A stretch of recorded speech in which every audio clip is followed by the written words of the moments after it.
Have you seen that trend online about the Netflix documentary and how you come into the camera, you pick up the mic and you're about to reveal some top secrets?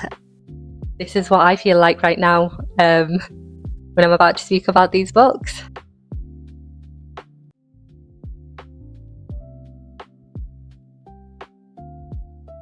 Hello and welcome back to my channel. Thank you for joining me for another week in my life as a publishing assistant for a top 5 publisher in the UK. Today I thought I could talk about some of my summer reading recommendations. There are a few caveats for this list. I just walked up to my bookshelf and started pulling out books that I remember enjoying reading over the past few summers.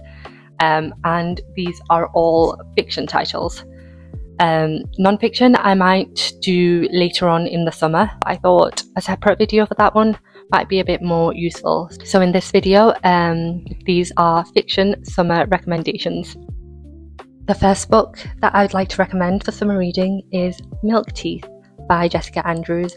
This is published by Skepta and I think it came out a couple of years ago. Milk Teeth is a sun-soaked, salty and lush novel. We follow an unnamed narrator as she navigates adult life after leaving Northern England to pursue an idealistic version of herself in the capital city. But when she gets to London, she finds herself stagnant and wanting, and runs to Paris, back to London, to Barcelona and back to London, trying to satiate her wound of hunger and desire. I found her writing to be almost visceral in its loveliness. Something that I really enjoyed in Milk Teeth is the intimacy that the writer explores between the protagonist and her partner. When I first read this book, I hadn't read a relationship described so intimately like that. Certain passages in this book are so full of yearning that it leaves the reader feeling almost melancholic and feverish, like you're almost trapped in this summer haze.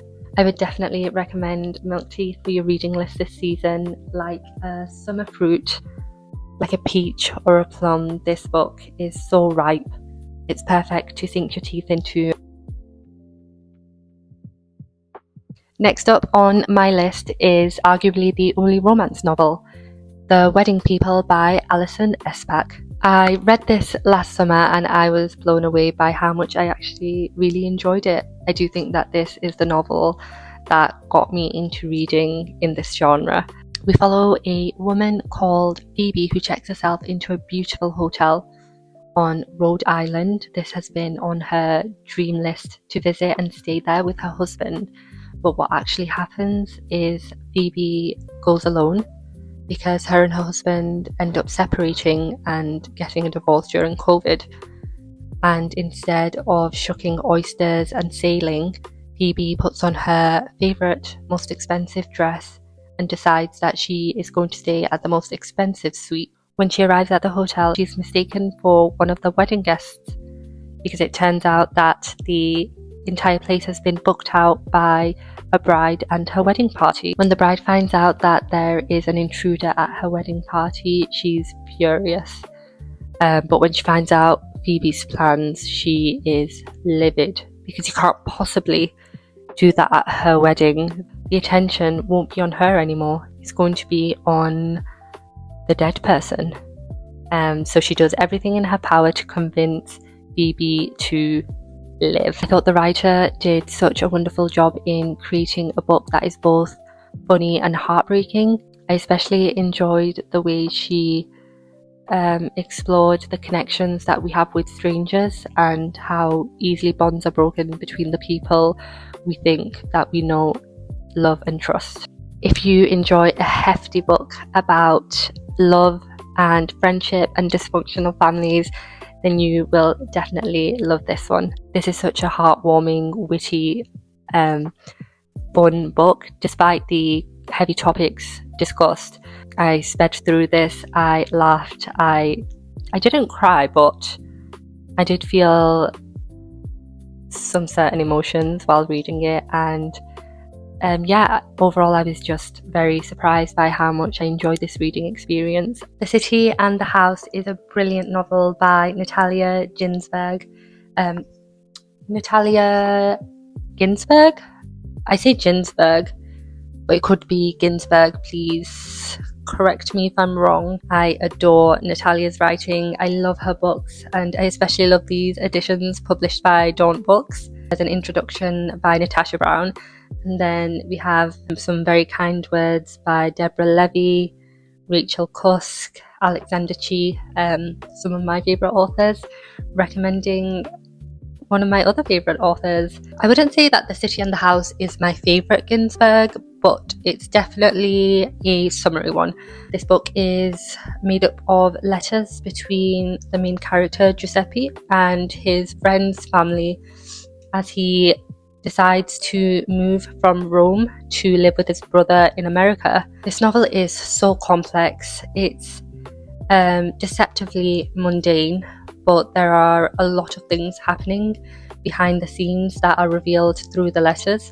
We have a very colourful cast, and central to all of this is Le Marguerite, which is a country home in the countryside in Italy. All of their lives are interwoven, and there is heartbreak and friendship, there's new beginnings and bittersweet farewells. I really love how we get this organic, introspective insight into all the characters' lives, how they interact with each other, their grievances, their sadness and their troubles, but also we're there for the celebrations and the parties and the love notes. This is one of those books in the summer that you can dip in and out of, and you're completely transported into their lives. Natalia has some shorter novels as well, which are probably an easier introduction into her work. City and the House is definitely one that I think displays her amazing craft in writing. And next up is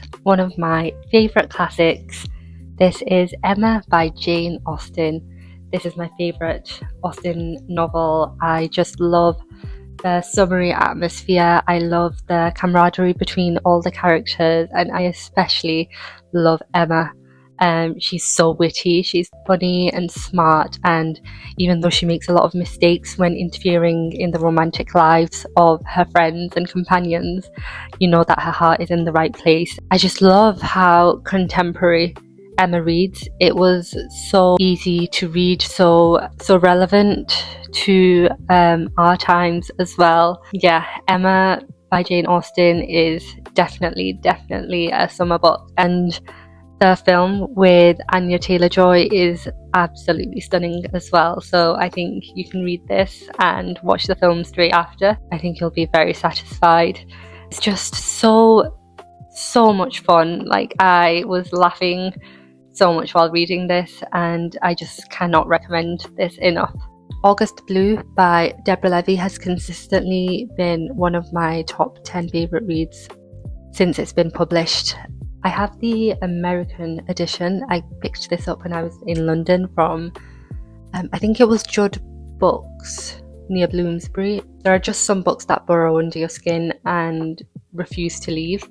It's beautifully atmospheric and shrouded in that blue haze of summer and longing and remembrance. Whenever I pick up this book to read over and over again, I'm constantly reminded of Rachmaninoff, The Endless Sea and Tomatillos. It's super easy to get through. I think you can read this in like a day or two at the most, but one of my favorite things about this book is even when you think you've finished the book, you never have, because there are so many signs and puzzles that Deborah Levy leaves, and she just compels you again and again to pick it up, which is what I've been doing for the past few years.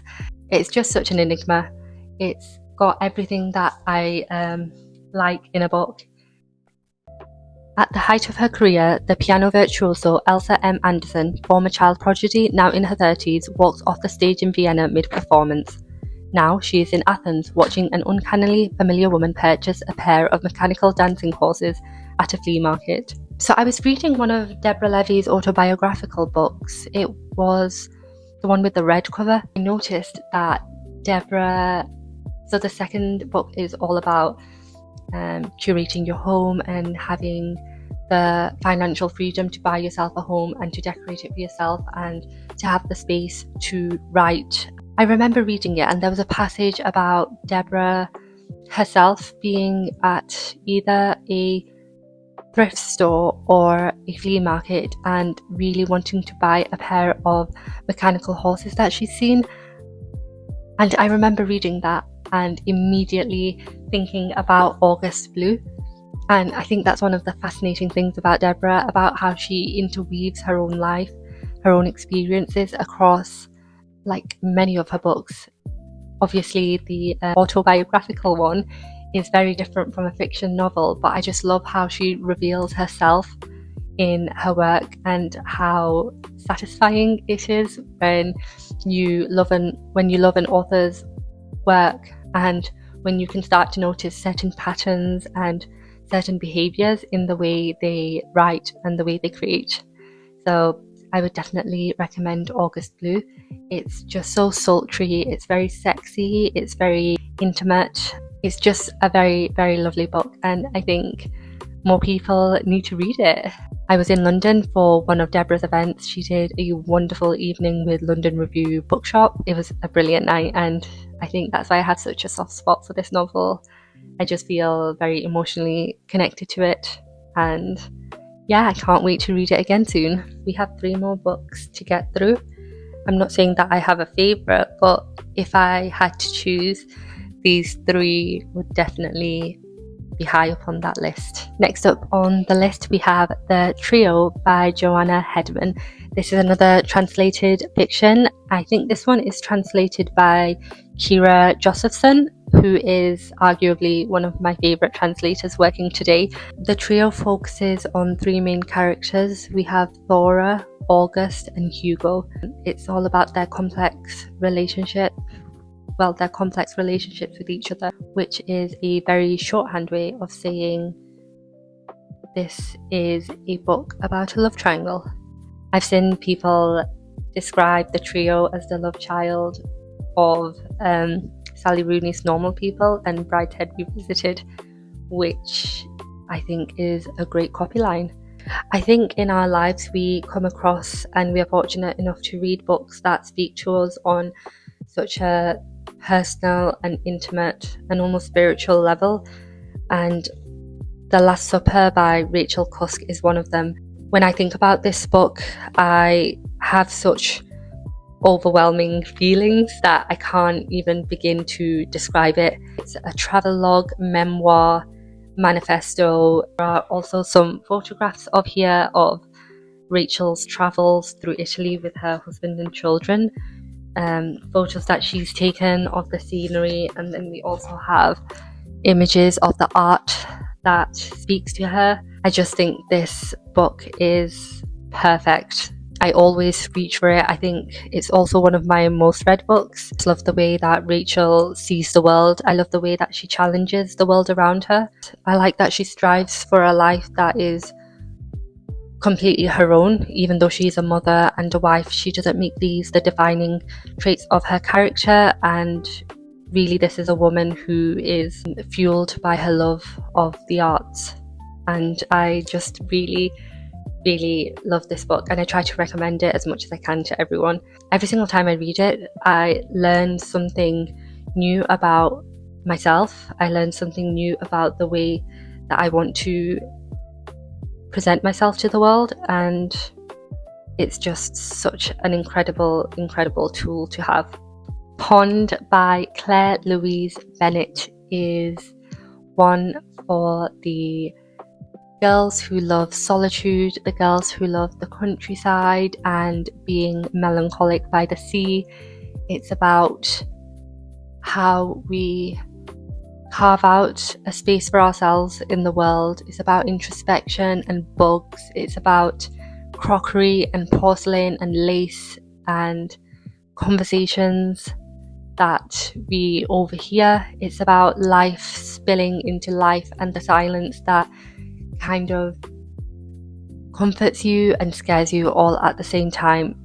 I am such a big fan of Claire Louise Bennett. I've read Checkout 19, and every couple of months I Google her name to see if she's got another novel coming up, because I'm just in awe of her. I just think she's such an amazing woman. I think she's so confident and intelligent, and it doesn't come at the expense of her. Like, she's a very introverted woman. I think she's someone that gives less of herself, but reveals everything in her writing. And am I in a toxic relationship with Claire Louise Bennett and her books? Yes, I am. Like, this book just revolutionized my life. I just felt so seen and heard. I felt so in awe of the life that was being lived. I would definitely move to the countryside and live by myself on the edge of a coastal town and speak to bugs all day if I could. It's written in a stream of consciousness in first person, and there is some very short chapters and some very meandering long chapters. I think this is one that you kind of need to pay attention to as you read. Bennett, she dabbles in some philosophical conversations. She introduces some kind of complex thoughts. It is one that you do want to pay attention to as you read it. I found myself often going over and over the same page, trying to decipher not only what was happening, but what it was that was trying to be conveyed. This is the Fitzcarraldo edition, and it's just a very stunning book to look at as well as to read. Definitely add this one to your reading list for the quieter evenings or a Sunday morning when you have a bit of time to be introspective, I guess. But yeah, so that is my first half of my summer reading recommendations. I hope there has been some books that have intrigued or inspired you to pick them up, and I will be doing the second half later this week, where I'm sure there will be a lot more fiction books with unnamed narrators discovering the streets of Paris and London and Rome, which is something that I tend to read a lot of in the summer. I love an unnamed character. I love a woman trapping herself away in the archives and immersing herself in art and religion and philosophy. Those are just the kind of books that I like to pick up. So we shall have more of those in the second part. But thank you for sticking around as I rambled on about these ones.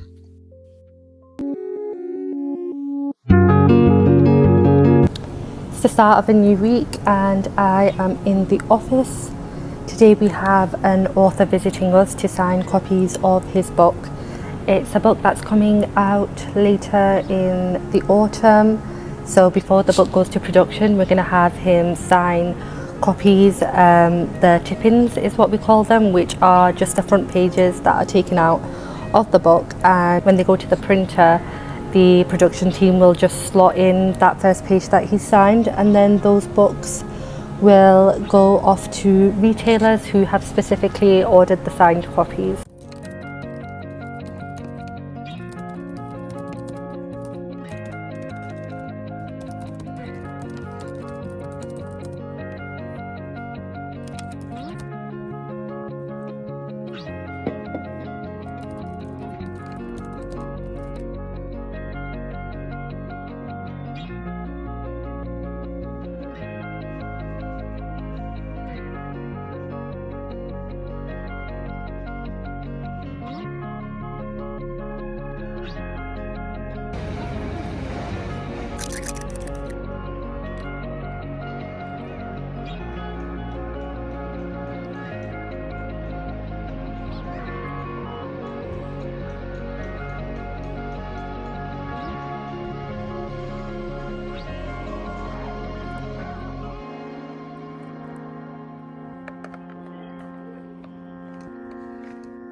I'm only doing 2 days and then I'm on annual leave, so it's been quite busy. Yesterday we had an author visit us so he can do his pre-order signings. In the morning we talked through his marketing and publicity campaign for the book, and then for the next few hours he was kept busy with signing the tip-ins. After lunch later in the afternoon we did filming for our socials and also some content for the pre-order campaign. So yeah, it was quite hectic. There was a lot of running around. It was really nice because towards the end of the day we took the author to a nearby bookshop so he could see where his book will be once it's published, and yeah, the energy, the vibes were great.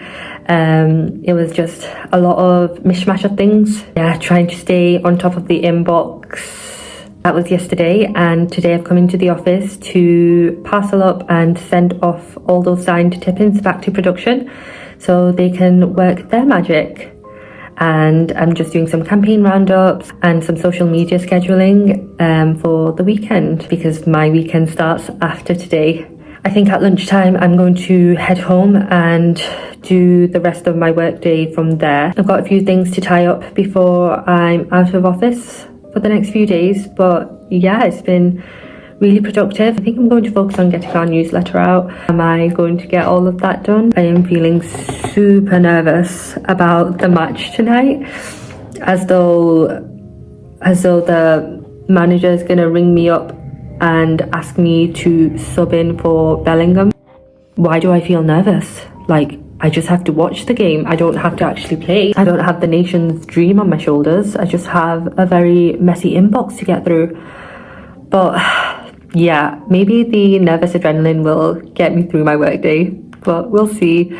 So yeah, I'm gonna tidy up my desk before I leave. I don't want the team to see how it really does look quite bad. I've got so many random books on my desk, lots of proofs. They're not even ours, they're like from different imprints, and I always request them, and then when they arrive I just don't take them home. So I'll take them home and I will hopefully read them while I'm away this weekend. So I have got blue eyeliner on today. I don't know why I have blue eyeliner on today. Blue eyeliner is what happens when I'm feeling stressed.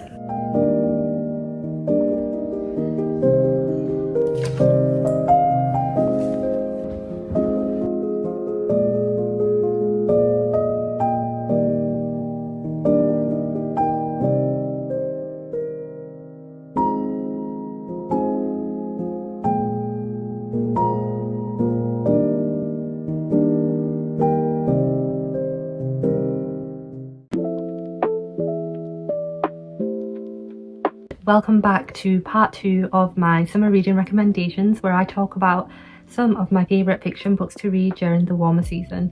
I've got quite a hefty pile of books around me, so let's get straight into it. First up, we have a series that needs no introduction. This is going to be quite hard to hold with one hand, but I'm going to try my best. Okay. This is the iconic Neapolitan Quartet by Elena Ferrante. Let me rest them on my knee. So we have My Brilliant Friend, The Story of a New Name, The Story of Those Who Leave and Those Who Stay, and The Story of the Lost Child. So I discovered the series, I think when I was at university. I remember being so blown away. I specifically wanted these covers because I read somewhere that they were intentionally made to look like romance novels with this very distinct style. These ones are published by Europa Editions, so I had to scavenge for these because they weren't as widely in print as they are now. So I'm very happy to have this collection. I have a very soft place in my heart for these original ones.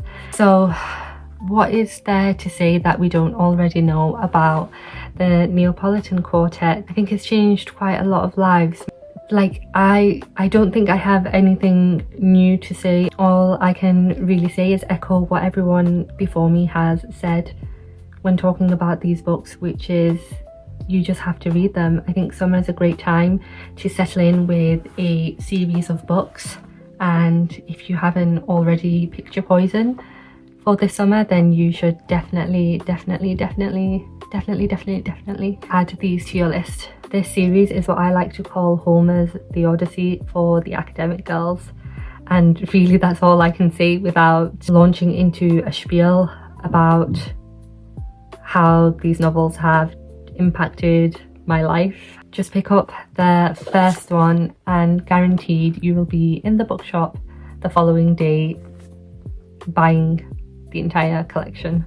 Elena Ferrante is amazing, and I've got her entire body of work and I can't wait to see what she writes next. Side note, did anyone else read, I think this came out a couple of years ago, it was like an expose on Elena's identity. I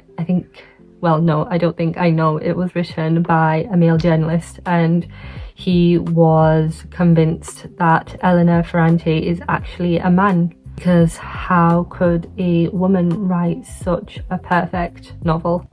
Men need to be censored. Strangers at the Port by Lauren Amy Curtis is a deeply moving and evocative novel about history, remembrance, displacement, told through 3 very distinct narratives. When it was announced that Lauren was doing a new book, I was so excited.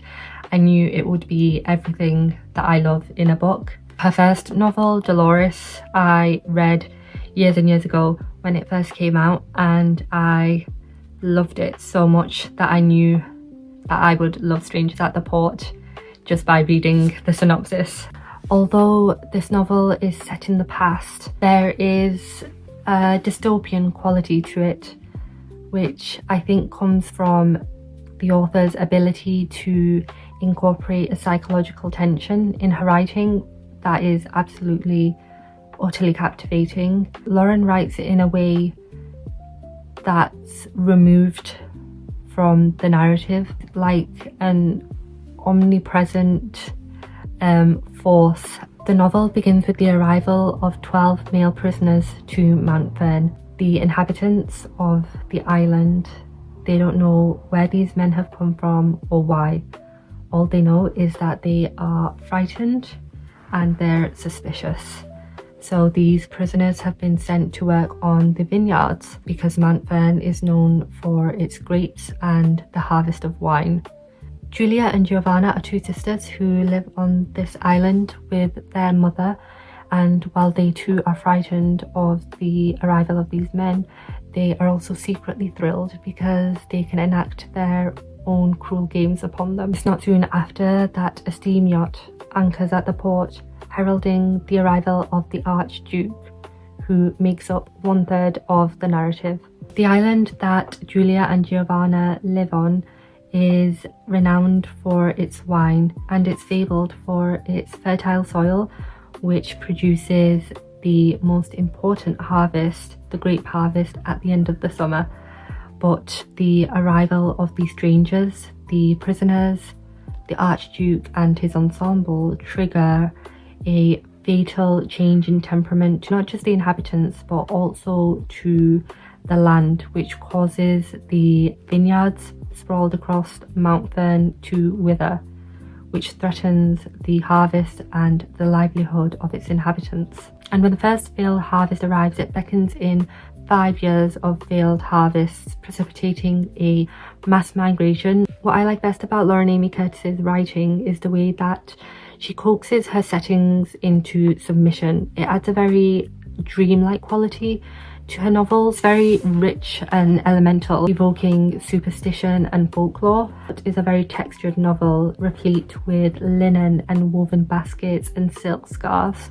While she doesn't spend time on lyricism, her words carry a very lyrical sentiment as they crescendo into a deep orchestral finale. If you're like me and you really enjoy reading cold, icy blue, gothic, mezzanotte inspired novels in the summer, then you will really enjoy the vibes of Strangers at the Port. Also, I've realised I've been looking here rather than into the camera. all this time. So next up we have a novel that I don't see being recommended as much online, but I think is a great summer read. This is Thirst for Salt by Madeleine Lucas. This is a debut novel and the author is Australian. She expects it to be a very uneventful summer on Australia's New South Wales coast, but she ends up meeting and becoming embroiled in an affair with a photographer called Jude, who is nearly 20 years older than her. Thirst for Salt is a very languid and sensual novel. It explores themes of home and memory, sexuality and class. I think there's something very hauntingly intimate about this book. One of the main things that the author kind of tries to dissect is the stories that we tell ourselves and the people we try to become while still observing our past selves. So controversially, I am a big fan of A Summer Affair only as a narrative plot. The Paper Palace by Miranda Cowley Heller. I loved this book so much that I have it in not one, not two, but 3 editions, and this one is the Spanish edition. I don't speak Spanish, but ideally in the summer I know how to speak a little un poco español, so I have it in Spanish because I don't know, maybe in the future I will be able to read it, but for now I'll hold up the paperback because it's the lightest. The Paper Palace follows Elle Bishop, a 50-year-old woman, as she reunites with her childhood lover in Cape Cod at her holiday house. The novel takes place within 24 hours, but it goes back and forth between the past and present, unravelling Elle's life and this intense friendship, love affair that she has with Jonas. This book is about family dysfunction, identity, and the secrets that lie beneath the surface and only come out, only surface in the summer. It's a very gripping and emotionally tense novel about desire, family secrets, and the versions of ourselves that we might have been. So we end up mourning them, and these kind of imaginary versions of ourselves end up conflicting with the decisions that we make in the present. And I think that the author does a great job using time as this narrative and structural device. It's a very addictive, page-turning read. It's messy, dramatic, it'll just keep you hooked. Call Me By Your Name by Andrea Aciman. I don't need to say much about this one. We all know her, we all love her. I will continue reading Call Me By Your Name every summer until global warming plunges us into an everlasting summer, and even then I will read this book. I'm gonna have to call it a day. It is so hot in my bedroom right now.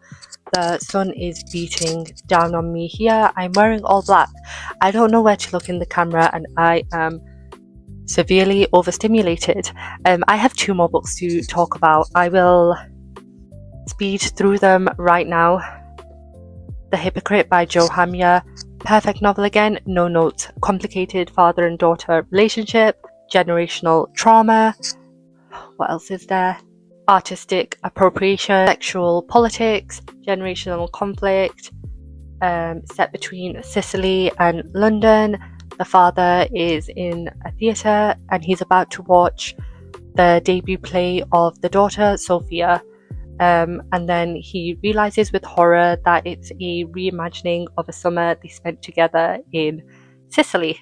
And finally, White on White, probably one of my favorite and most talked about books over on Bookstagram. I love this book so much. If you love an academic summer, if you love commentary about race and class and privilege, if you love summer spent in archives and art galleries and in Paris, you're gonna love this one. I loved this one. Again, perfect, no notes.